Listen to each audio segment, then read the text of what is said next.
সবাইকে স্বাগত জানাচ্ছি আমাদের হাতে থাকা সর্বশেষ আন্তর্জাতিক সংবাদ ও বিশ্লেষণে। আপনাদের সাথে আছি আমি আমির হামজা। আসসালামু আলাইকুম। প্রিয় দর্শক, আপনারা কি কখনো ভেবে দেখেছেন যে সোশ্যাল মিডিয়ায় ভাইরাল হওয়া একটি ভিডিও কিভাবে পুরো মধ্যপ্রাচ্যের ভবিষ্যৎ নিয়ে আমাদের ধারণাকে নাড়িয়ে দিতে পারে? আর সেই ভিডিও যদি আসলে পুরনো হয় তাহলে কি ঘটে? গতকাল সোশ্যাল মিডিয়ায় একটি ভিডিও দ্রুত ছড়িয়ে পড়েছিল যেখানে ইরানের সুপ্রিম লিডার আলী মোস্তফা খামেনাইকে দেখা যাচ্ছিল। অনেক ওয়েবসাইট দাবি করছিল এটি নতুন এবং সুপ্রিম লিডার হওয়ার পর প্রথমবার কণ্ঠসহ তার কোনো ভিডিও প্রকাশ্যে এসেছে। কিন্তু ফ্যাক্ট চেক করে দেখা গেল এটি আসলে 2022 সালের মার্চ মাসের পুরানো ফুটেজ, যা ইরানের একটি নিউজ ওয়েবসাইটে প্রকাশিত হয়েছিল ডক্টরেট থিসিস নিয়ে আলোচনার সময়, যেখানে খামেনাই উপস্থিত ছিলেন। সেই পুরানো ভিডিও এখনও ইন্টারনেটে পাওয়া যাচ্ছে। অর্থাৎ এটি নতুন কোনো ভিডিও নয়।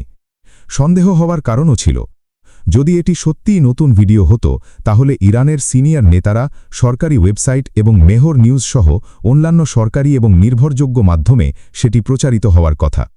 কিন্তু ভিডিওটি এমন কিছু জায়গা থেকে ছড়িয়েছে যাদের নির্ভরযোগ্যতা নিয়ে প্রশ্ন রয়েছে। এমনকি আল আরাবিয়াতেও এটিকে আর্কাইভাল ভিডিও হিসেবে চিহ্নিত করা হয়েছিল, অর্থাৎ এটি পুরানো ফুটেজ। আলী মুস্তফা খামেনাই বেঁচে আছেন কিনা সেই বিতর্কে না গিয়ে বলা যায় ইরান জানিয়েছে তিনি বেঁচে আছেন এবং অধিকাংশ দেশও বর্তমানে সেটিই ধরে নিচ্ছে। তবে তার ভিডিও বা ছবি খুব কম দেখা যাচ্ছে। এর কারণ হিসেবে ইরান নিরাপত্তার বিষয়টি সামনে এনেছে। আবার কেউ কেউ তার চোখের আঘাতের কথাও বলছেন। যে কারণই হোক, আমাদের মূল উদ্বেগ সেটি নয়।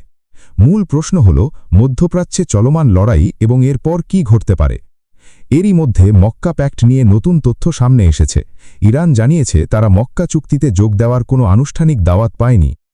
ইরানের পররাষ্ট্রমন্ত্রীর মুখপাত্র ইসমাইল বাকাই বলেছেন, আঞ্চলিক নিরাপত্তা নিয়ে আলোচনার প্রস্তাব এসেছে বটে, কিন্তু মক্কা চুক্তিতে যোগ দেওয়ার কোনো আনুষ্ঠানিক দাওয়াত তারা পায়নি। তবে ইরান বিষয়টি পুরোপুরি অস্বীকারও করেনি।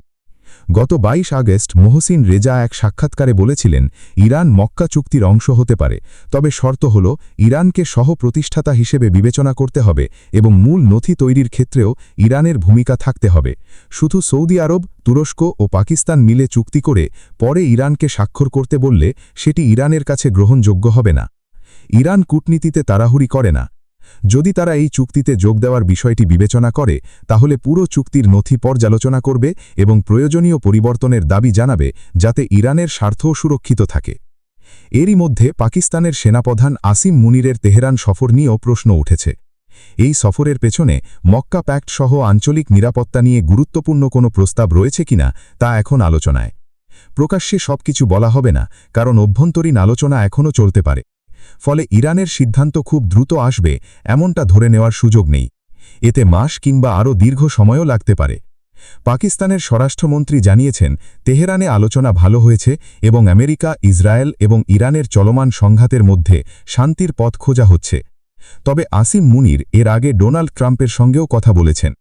তাই পর্দার পিছনে কী ধরনের আলোচনা হয়েছে, কী ছাড় দেওয়া হয়েছে এবং কী ধরনের প্রতিশ্রুতি নেওয়া হয়েছে সেটিই এখন গুরুত্বপূর্ণ। এরই মধ্যে ইসরায়েলি একটি ওয়েবসাইটে খবর এসেছে, নেতানিয়াহু বলেছেন ইরান তার ছেলেকে হত্যা করতে চায়। ইরান আগে থেকেই সম্ভাব্য লক্ষ্যবস্তুর একটি তালিকা তৈরি করে রেখেছে বলে বিভিন্ন দাবি রয়েছে। সেই তালিকায় নেতানিয়াহুর নাম থাকা অস্বাভাবিক নয়।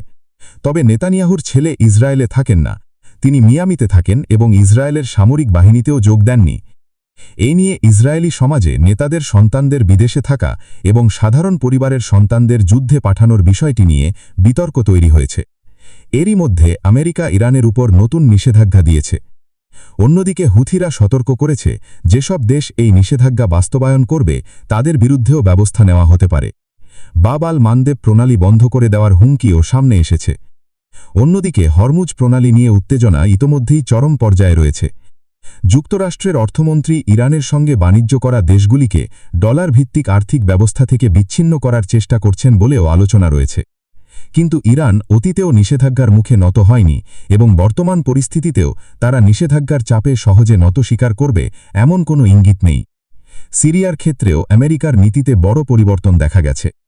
জোলানিকে ক্ষমতায় আসার পর আমেরিকা সিরিয়াকে সন্ত্রাস তালিকা থেকে বাদ দিয়েছে। সমালোচকদের প্রশ্ন, যে ব্যক্তিকে একসময় সন্ত্রাসী হিসেবে বিবেচনা করা হয়েছিল, রাজনৈতিক স্বার্থের পরিবর্তনের সঙ্গে সঙ্গে তাকে কিভাবে অংশীদার হিসেবে গ্রহণ করা হলো? এ থেকেই অনেকের ধারণা আমেরিকার পররাষ্ট্র নীতিতে কোনো গোষ্ঠী বা ব্যক্তিকে সন্ত্রাসী হিসেবে চিহ্নিত করা বা তালিকা থেকে বাদ দেওয়ার ক্ষেত্রে কৌশলগত স্বার্থ বড় ভূমিকা রাখে। একই সময়ে আমেরিকা হরমুজ সহ বিভিন্ন স্থানে হামলার হুমকি দিচ্ছে এবং কঠোর নিষেধাজ্ঞার কথা বলছে। ইরানও স্পষ্ট করে জানাচ্ছে তারা নিষেধাজ্ঞা এবং যুদ্ধ দুটোরই মোকাবিলা করবে। পাকিস্তান বলছে আলোচনা এগিয়েছে এবং একটি চুক্তির সম্ভাবনাও রয়েছে। কিন্তু পর্দার পিছনে আসলে কি হচ্ছে সেটিই এখন সবচেয়ে বড় প্রশ্ন। আগামী কয়েকদিনে হয়তো তার কিছুটা স্পষ্টতা পাওয়া যাবে। বিশ্লেষণ হিসেবে বলা যায়, মধ্যপ্রাচ্যে আরও এক দফা সংঘাতের সম্ভাবনা এখনও উড়িয়ে দেওয়া যাচ্ছে না। যদিও সংশ্লিষ্ট প্রায় সব পক্ষই প্রকাশ্যে শান্তি এবং একটি চুক্তির কথা বলছে, বাস্তব পরিস্থিতি এখনও অত্যন্ত অনিশ্চিত। তাই প্রশ্ন থেকেই যাচ্ছে, ইরান কি সত্যিই মক্কা প্যাক্টে যোগ দেবে, নাকি শর্ত ও স্বার্থের সংঘাতের কারণে মধ্যপ্রাচ্য আবারও নতুন করে সংঘাতের দিকে এগিয়ে যাবে? প্রিয় দর্শক, আপনাদের কি মনে হয়? আপনার মতামত কমেন্টে জানান। আল্লাহ হাফেজ।